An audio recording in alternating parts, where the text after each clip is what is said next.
अनिल विज, क्या राव इंद्रजीत के साथ में कह सकते हैं कि जो आपस में क्लेश थे, आपस में एक दूसरे का मनमुटाव थे, क्या वो ख़त्म करते हुए नजर आएंगे? और क्या नायब सिंह सैनी का समर्थन दोनों ही लोग एक कह सकते हैं बड़े लेवल पर करते हुए? जी हाँ, आखिरकार वो समय आ ही गया जिसका सभी को इंतजार था, और इंतजार था हरियाणा में आखिरकार बीजेपी की तरफ से सीएम कौन बनेगा। काफी समय से हम देख रहे थे कि पार्टी के अंदर बगावत भी हो रही थी। अनिल विज कह रहे थे मेरे पास 15-16 विधायक है, खबर आ रही थी कि राव इंद्रजीत के पास भी विधायक हैं, और ऐसे में सीएम पद को लेकर भी संशय बना था, सीएम चेहरे को लेकर भी संशय बना था। लेकिन जब कमान अमित शाह ने अपने हाथ में संभाल ली तो सब कुछ दूध की तरह और पानी की तरह साफ हो गया। जी हाँ, दूध का दूध, पानी का पानी हो गया, और पता चल गया सीएम कौन बनेगा।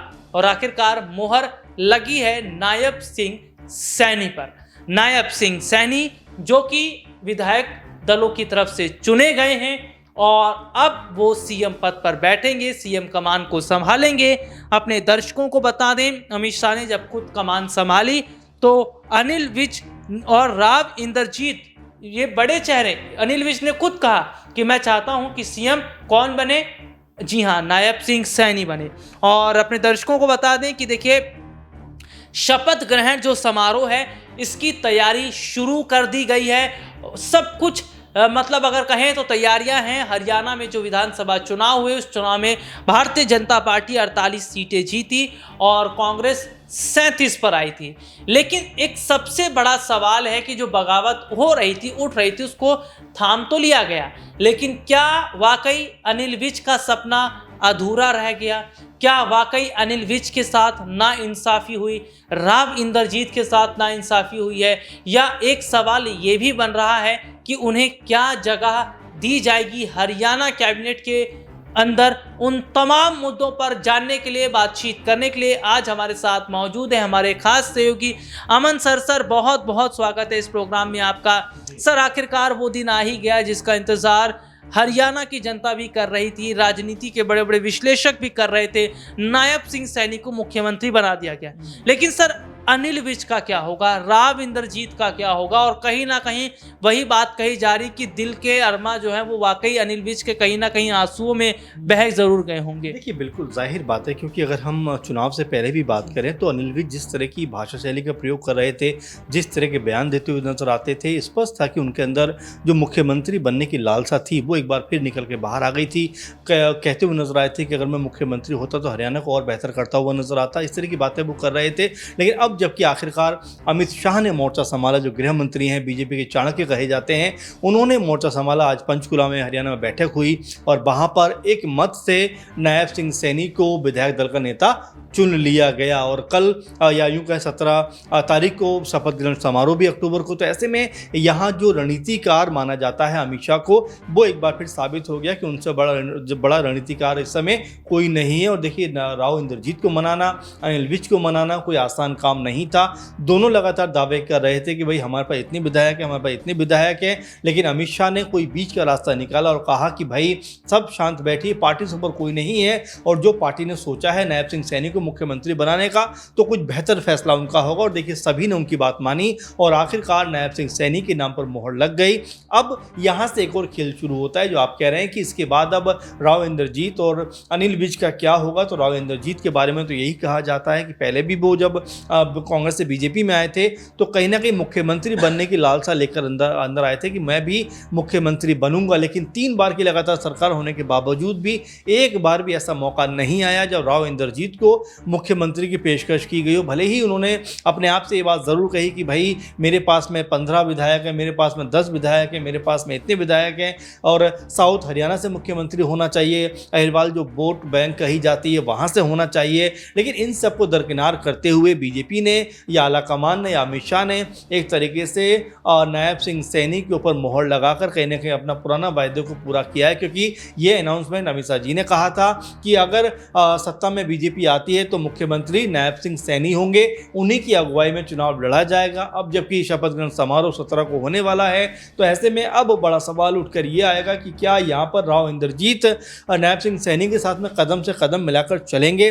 अनिल विज क्या राव इंद्रजीत के साथ में कह सकते हैं कि जो आपस में कलेश थे, आपस में एक दूसरे का मनमुटाव थे, क्या वो ख़त्म करते हुए नजर आएंगे? और क्या नायब सिंह सैनी का समर्थन दोनों ही लोग एक कह सकते हैं बड़े लेवल पर करते हुए नजर आएंगे? क्योंकि इस समय इस गाड़ी को बैलेंस करने के लिए जैसे दो पहियों की ज़रूरत होती है, उसी तरह से अनिल विज और एक तरफ राव इंद्रजीत का होना नायब सिंह सैनी के लिए बहुत ज़रूरी है। लेकिन क्या ऐसा हो पाएगा? क्या वाकई में ये जो बड़े नेता हैं दोनों, क्या ये एक तरीके से नायब सिंह सैनी के साथ चलने को राजी होंगे? अगर ऐसा नहीं होता है तो बीजेपी के लिए आने वाले दिनों में और ज़्यादा मुश्किल बढ़ती हुई नजर आएगी। जी, बीजेपी के लिए आने वाले दिनों में और मुश्किलें बढ़ेगी। और देखिए, सबसे बड़ी और अहम बात क्या हो जाती है कि जब अमित शाह ने अपने हाथ में कमान संभाली तो कोई ये नहीं कह रहा था कि मुझे मुख्यमंत्री बनना है। अनिल विज भी समर्थन दे रहे हैं, राव इंद्रजीत भी समर्थन दे रहे हैं। तो यही समर्थन अगर पहले दिखा दिया गया होता तो ऐसे में इतने बड़े हद तक पेच नहीं फंसता। लेकिन क्या वाकई अगर अमित शाह कमान नहीं संभालते तो मामला इसी तरीके से उलझा रहता? लेकिन सवाल फिर ये भी खड़ा हो जाता है कि अनिल विज को क्या बड़ी जिम्मेदारी दी जाएगी? राव इंद्रजीत, जो कि अहिर बेल्ट की अगर मैं बात करूं, एक बड़ा प्रभाव उनका अहिर बेल्ट में है। और जिस तरीके से हमने देखा दक्षिण हरियाणा के अंदर किस तरीके से बड़ा प्रभाव जो है रहा राव इंद्रजीत का, तो ये तमाम चीजें बताती हैं कि हरियाणा में बीजेपी को बड़ी पोजीशन दिलाने में या बीजेपी को बड़ा फायदा दिलाने में राव इंद्रजीत जैसे चेहरों का बड़ा योगदान रहा है। सर, अनिल विज को हम दरकिनार नहीं कर सकते, राव इंद्रजीत को दरकिनार नहीं कर सकते, क्योंकि इनका बड़ा योगदान अगर हम कहें तो चुनाव में देखने को मिला है, पार्टी में इनका बड़ा योगदान देखने को मिला है। तो सर, इनके लिए क्या पार्टी ने कुछ सोचा होगा, या अगर बात करें तो जो जिम्मेदारी कहा जाए वो दी जाएगी, क्या उससे खुश होंगे या ना खुश होंगे? देखिए, बिल्कुल अनिल विज का बयान अगर देखें तो वो कहते हुए नजर आ रहे हैं कि भाई पार्टी मुझे जो जिम्मेदारी देगी मैं निभाऊंगा, मुझे चौकीदार भी बनाएगी तो मैं वो भी बनने को तैयार हूँ। तो आप समझ सकते हैं कि सुर जो है वो किस तरह डाउन हुए हैं। और देखिए, बीजेपी में सबसे बेहतरीन चीज़ राहुल यही नजर आती है कि आखिर में उनकी कह सकते हैं कि पार्टी में सब कुछ ठीक ठाक हो जाता है। भले ही वो कई बार नाराज़गी या कई बार जो है एक दूसरे से खफा नजर आते हैं, लेकिन जब पार्टी का आलाकमान बैठता है तो तमाम लोग एक हो जाते हैं और एक मत से अपना एक नेता चुनते हुए नजर आते हैं और सब लोग उसको मानते हैं। यही हाल आपने देखा कि नायब सिंह सैनी का नाम जब आया तो सभी ने एक सुर में उनका समर्थन किया। आप इससे पहले देखिए, जब शिवराज सिंह चौहान की बात आई कि वो मुख्यमंत्री नहीं रहेंगे, नाराज तो हुए, लेकिन आखिरकार बीजेपी ने उनको मना लिया।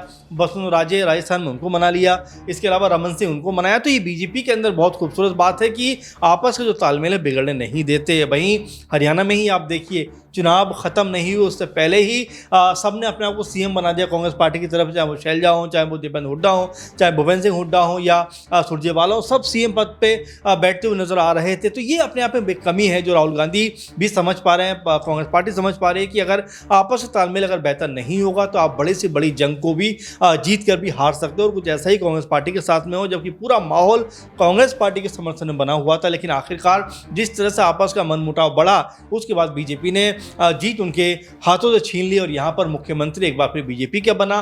तीसरी बार लगातार बीजेपी ने हैट्रिक बनाई, कांग्रेस पार्टी लगातार बैकफुट पर दिखाई पड़ रही है अब उसके बाद से। तो ऐसे में बीजेपी का जो मैनेजमेंट है उसकी हम तारीफ करेंगे कि वास्तव में उन्होंने जिस तरह चीज़ों को हैंडल किया है वो अपने आप में बहुत कुछ कहानी बयां करता है कि देखिए, चुनाव से पहले भी और चुनाव के बाद भी किस तरह चीज़ों को हैंडल किया जाता है, बीजेपी से सीखने की ज़रूरत है। जी, और देखिए, ये बहुत अच्छी बात सर ने बताया कि बीजेपी से सीखने की जरूरत है लीडरशिप, यानी कि कैसे पार्टी को मैनेज किया जाता है, पार्टी को कैसे मजबूत किया जाता है। अगर बगावत हो रही है, और बगावत हो रही थी, कांग्रेस में बगावत हो रही थी कुमारी शैलजा भूपेंद्र सिंह हुड्डा के बीच में, मैं सीएम बनूंगी, मैं सीएम बनूंगा, इस वजह से कांग्रेस चुनाव हार जाती है। लेकिन हम ये देख रहे थे कि बीजेपी में भी जो बगावत हो रही थी, उस बगावत को कहीं ना कहीं रोका गया। अमित शाह ने जिम्मेदारी को संभालते हुए बहुत बड़े हद तक सरकार आखिरकार बनवा ही दी। सीएम कौन बनेगा ये भी तय कर दिया गया। लेकिन अब ये जरूर देखना होगा कि राव इंद्रजीत और अनिल विज का क्या रोल बीजेपी में रहेगा, और क्या राव इंद्रजीत और अनिल विज को जो जिम्मेदारी दी जाएगी उससे वो खुश होंगे या नहीं होंगे। इस पर जो भी अपडेट होगा हम अपने दर्शकों को बताते रहेंगे। फिलहाल आज के इस प्रोग्राम में मुझे और सर को इजाजत दीजिए। नमस्कार।